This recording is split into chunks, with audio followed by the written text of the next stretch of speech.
राजस्थान में साल 2021 में हुई सब इंस्पेक्टर भर्ती के मामले में हाई कोर्ट में आज कोई फैसला नहीं हो पाया। हाई कोर्ट में आज क्या कुछ हुआ, इस पर हमारे साथ बात करने के लिए जो याचिकाकर्ता अभ्यर्थी हैं उनके लॉयर हरेंद्र नील जी मौजूद हैं। हरेंद्र जी, आज क्या कुछ हुआ कोर्ट में? जो महाधिवक्ता साहब है वह आए थे सरकार की तरफ से, जिनकी पहले से ओपिनियन है कि ये भर्ती रद्द होनी चाहिए। पिछले साल उन्होंने ओपिनियन दी थी। कोर्ट ने कहा कि अगर आप अपीयर हो रहे हैं तो हम फॉर्मुलेट करेंगे क्वेश्चन कि आप अपीयर हो सकते हैं इसमें या नहीं हो सकते। कोर्ट ने यह भी कहा कि जब सारी संस्थाएं कह चुकी है कि भर्ती रद्द हो और जब बंगाल शिक्षक भर्ती में भी सुप्रीम कोर्ट का जजमेंट है तो इतना समय नहीं दिया जाना चाहिए। सरकार की तरफ से ये दलील दी गई थी कि पिछले की जो नीति आयोग की मीटिंग होने वाली थी दिल्ली में, वह मीटिंग किसी कारणवश जो नीति आयोग में मीटिंग थी तो जो सारे कैबिनेट मिनिस्टर्स हैं वहां गए हुए थे, इसलिए वह मीटिंग नहीं हो पाई, इसलिए हमें और समय चाहिए। उन्होंने कहा कि एक रीजन और जस्टिफाइड निर्णय पे आने के लिए हमें कुछ वक्त चाहिए और उन्होंने कहा कि इसको जुलाई में सुना जाए, जिसका हमारे द्वारा भी विरोध करा गया। हमारे द्वारा कहा गया कि जब चार संस्थाएं भर्ती रद्द करने के लिए कह चुकी है और यह स्पष्ट है कि इसकी छटनी नहीं हो सकती है तो इसमें समय नहीं दिया जाना चाहिए। सारे बिंदुओं को ध्यान में रखते हुए कोर्ट ने 1 जुलाई तय करी है और कोर्ट ने एक मौखिक टिप्पणी करी है कि अगर इसमें और डिले होता जाएगा तो जो भी इसमें स्टेक होल्डर्स इन्वॉल्व हैं डिसीजन मेकिंग प्रोसेस में, उन पे वित्तीय जुर्माना बढ़ता जाएगा। आपकी तरफ से क्या कुछ कहा?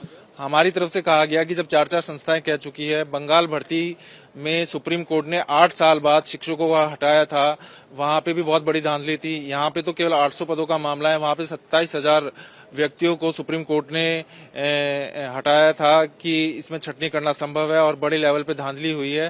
तो यहाँ पे भी कोई कठिनाई नहीं आनी चाहिए। यहाँ पे केवल 800 व्यक्तियों का मामला है और चार संस्थाएं सरकार की ही कह चुकी है कि बड़े लेवल पे भ्रष्टाचार हुआ है और इसमें छटनी करना असंभव है। इसलिए हमारी तरफ से कहा गया था कि इसमें समय नहीं दिया जाना चाहिए, लेकिन कोर्ट एक बार सरकार से इस मामले में एक निर्णय चाहता है जो कोर्ट की मंशा है, इसलिए सारी चीजों को ध्यान में रखते हुए 1 जुलाई को इसमें अब सुनवाई होगी। एक लास्ट क्वेश्चन ये है कि सरकार की तरफ से क्या कहा गया कि आखिर क्यों वो फिर से जो है इस पूरे जो डिसीजन था उसको रिव्यू करना चाहते हैं? वो रिव्यू इसलिए, एक उन्होंने ये बताया कि जब पिछले साल मीटिंग हुई थी एजी साहब की पुलिस ऑफिसर्स के साथ, तब उन्हें यह बताया गया था कि यह आंकड़ा 400 से 500 फर्जी थानेदार इसमें भर्ती हो सकते हैं, लेकिन आज की तारीख तक केवल जो एसओजी है वह 45 से 50 लोगों को पकड़ पाई है।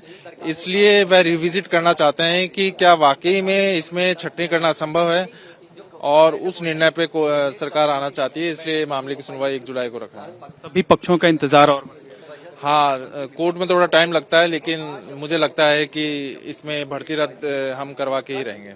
क्या ये लास्ट वार्निंग दी है कोर्ट ने कि लास्ट डेट दे रहे हैं? 3 बार लास्ट वार्निंग हो गई है। अब कोर्ट ये चाहता है कि एक बार सरकार निर्णय पे आए, जो भी निर्णय पे आएगा, क्योंकि स्टे तो हमारी फेवर में ही चल रहा है, पोस्टिंग पे रोक है इस वक्त, तो सरकार भी एक निर्णय पे आना चाहता है और हम भी चाहते हैं कि सरकार जल्द से जल्द इस पे निर्णय ले और 1 जुलाई को इसमें रखा है। बहुत बहुत धन्यवाद। ये हैं हरेंद्र नील जी, जो कि याचिकाकर्ताओं के अधिवक्ता हैं। इनका कहना है कि सरकार की तरफ से आज हाई कोर्ट में सुनवाई के दौरान ये दलील दी गई कि मुख्यमंत्री समेत जो कैबिनेट की सब कमेटी बनाई गई है उसमें जो मंत्री हैं वो बिजी थे, उसमें बैठक नहीं हो पाई है। बैठक के लिए कुछ और दिनों की मोहलत चाहिए, लिहाजा जुलाई महीने में इस मामले की सुनवाई की जाए, जिसे कोर्ट ने मंजूर कर लिया और सुनवाई के लिए 1 जुलाई की तारीख तय की है। कोर्ट ने साथ ही ये भी कहा है कि इस मामले में 1 जुलाई को सरकार को अपना जवाब दाखिल करना ही होगा, नहीं तो वो जो जिम्मेदार लोग हैं उन पर फाइनेंशियल कॉस्ट लगा सकती है। कैमरामैन गोविंद साहू के साथ मोहम्मद मोइन, एबीपी न्यूज, जयपुर।